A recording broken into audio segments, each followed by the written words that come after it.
My first real direct conversation with Prabhupada was when he was staying over on Formosa, because before the big temple on Watsika, he had separate quarters.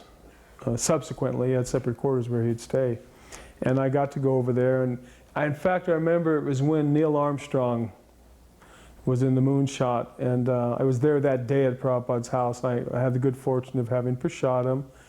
If memory serves me, the cook was Kartikeya, and Kartikeya told me he was making the hot chapatis, and he told me how Prabhupada really liked chapatis. Even though he was a small man, he could eat a dozen hot chapatis. And so I finally got to go into Prabhupada's room, and he looked directly at me and said a couple things, and then he said, in your opinion, or by your knowledge, what is God, or who is God?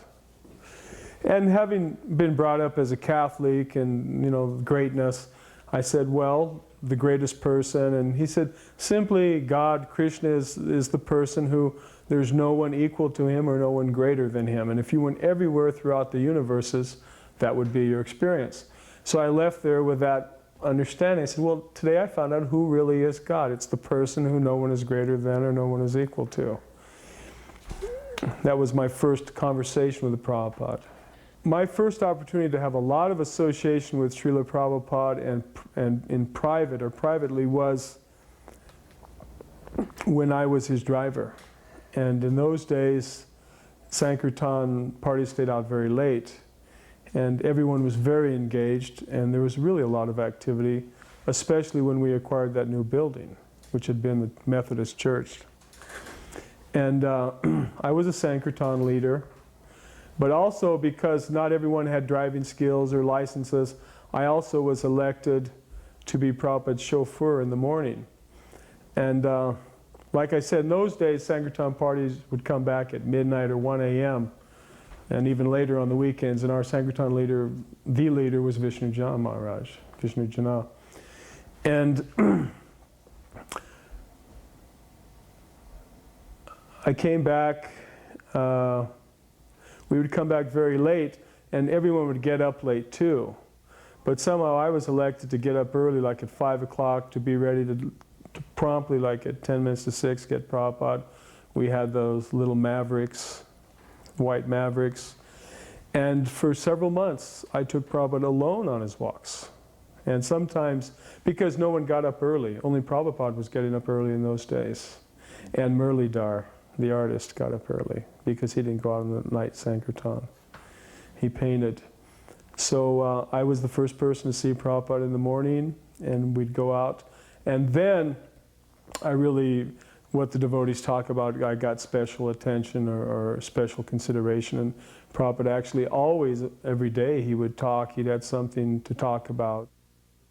One morning we were driving, we always drove down Venice. And we always went to Santa Monica Beach. Once I told Prabhupada about La Brea, the tar pits, and we went over there, and he liked walking around there.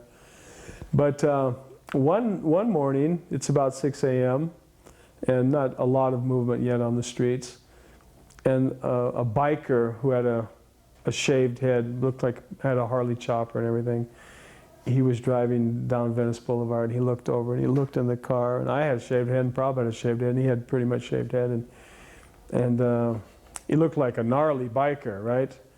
But all of a sudden he started staying with us, and then he went right behind us, and I was like a little concerned, you know. And he was kind of like signaling with us and trying to communicate with us. He followed us all the way down to the beach. He parked behind us and came up and asked if he could walk with us, you know. And Prabhupada said yes. And Prabhupada talked to me, and the guy just walked along, and after about halfway through the walk, he turned around and left us.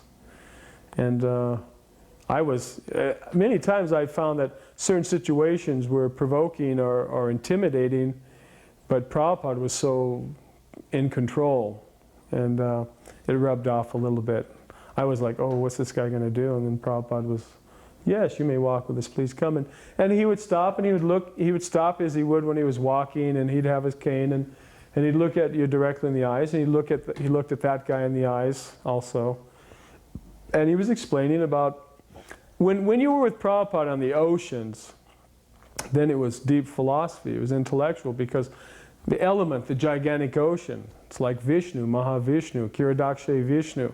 So whenever you saw in some of the materials, the ocean walks brought out some of the best, the best times, discussion-wise. And Prabhupada would always be explaining, for example, how the material civilization had sprung up and how the ocean had always been there. And the ocean always comes to this point, bar some tremor or an earthquake or disturbance. And the civilization comes to this point. And he was explaining this to this biker also. And it was incredible. About halfway through, the guy left, and Prabhupada just didn't notice it and kept on going. The devotees would about doing the magazines, and I would be with the books, and I'd invariably sell a few or several. And every night, especially Prabhupada would stay up very late, so sometimes we'd come back at 11:30 or something, and Gargamuni would say, Prabhupada wants to talk to you, and I'd run up, and he'd say, how many books did you sell, and how did it go, and who were the people, and what did you say to sell them? So that was interesting. In those days, later on in Sankirtan, people were wearing karmi clothes or normal clothes or wearing wigs and disguising it. In those days, we never thought about that. And I used to always tell the people exactly what I'd been hearing in the classes, that this was the Bible from India, and it would explain to you better about your past lives and goals. But Prabhupada, he was very specific. I mean, my recollections of Prabhupada, he was such a detailed person. Nothing escaped him. And if you just said something, and if it was lacking a little bit of substance, Prabhupada wanted to know what I was telling people. And he approved. I mean, I was listening in the classes in the morning, and I was saying things I was hearing, and he approved. But he wanted to know precisely what I was telling people and how it was that I was able to move those books and things like that. San Francisco Temple, on one occasion Prabhupada came for Rath Yatra, and I had more responsibility in that time. We had a devotee there, Chandanacharya, and he was a householder in a temple which was mostly brahmachari, almost entirely. But he was very good. He did everything possible to help the devotees, and he was right there with us. But Chandan could imitate Prabhupada's voice. I mean, you couldn't tell. If he wanted to do it to you on the telephone or something like that, and you thought you were talking to Prabhupada by the way he would, the Bengali voice. And he used to get me in trouble with that because he knew that he could fool me. And one time, Shama Sundar called me from London and gave me some big news that it was George Harrison had agreed to help purchase the temple and the book, and I was supposed to immediately give the news for Prabhupada. So Prabhupada was staying over in our temple in Berkeley, and I was in San Francisco.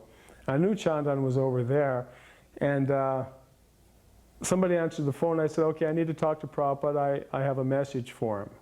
Well, it takes a little while at the temple. The phone's downstairs, and Prabhupada, I knew his guest room was up on top of the Berkeley temple.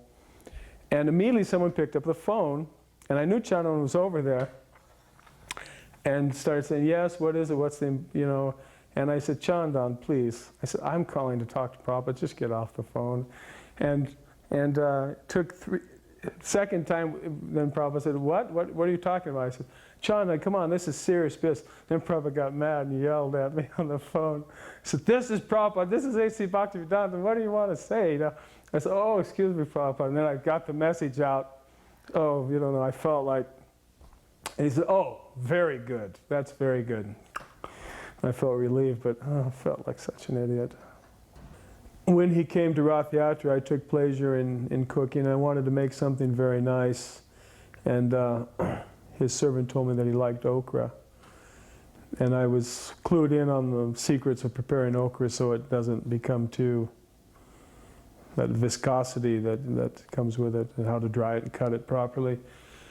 And I remember there were a bunch of devotees, and we started cooking. Bhutatma was around then, and Krishnadas was there. And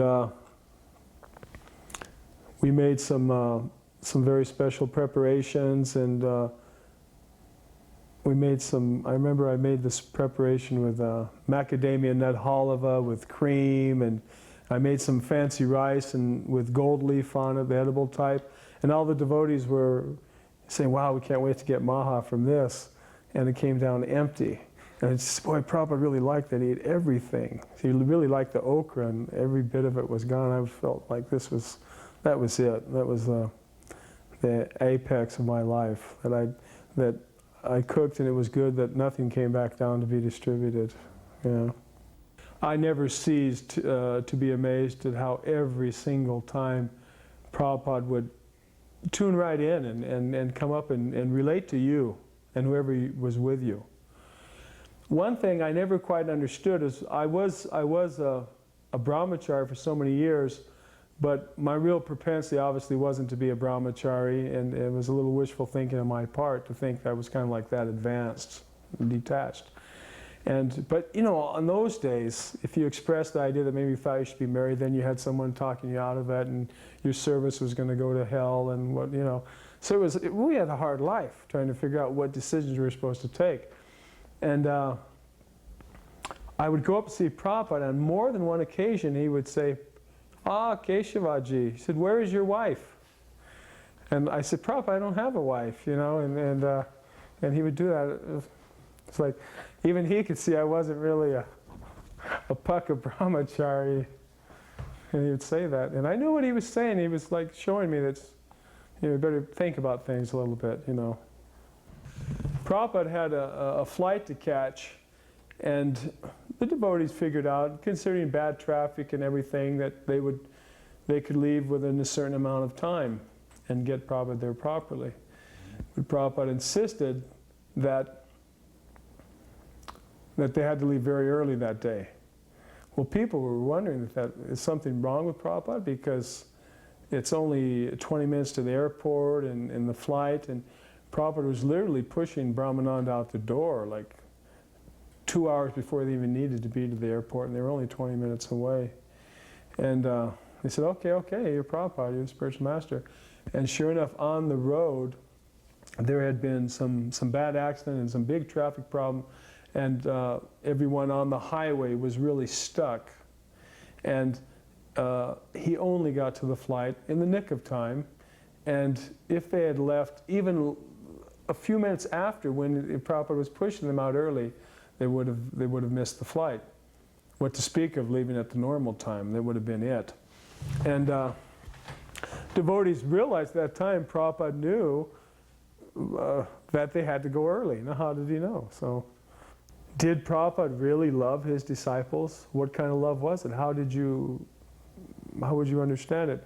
And I knew that Prabhupada had a real type of love, a special love for disciples. And I knew also that Prabhupada didn't show favorites. A lot of people thought that. A lot of people thought there was favoritism circumstantially, not intentionally.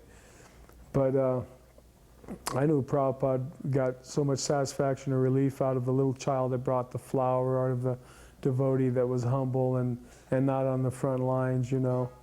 And I knew that it was distributed evenly. His affection, his benediction, his blessings were evenly distributed.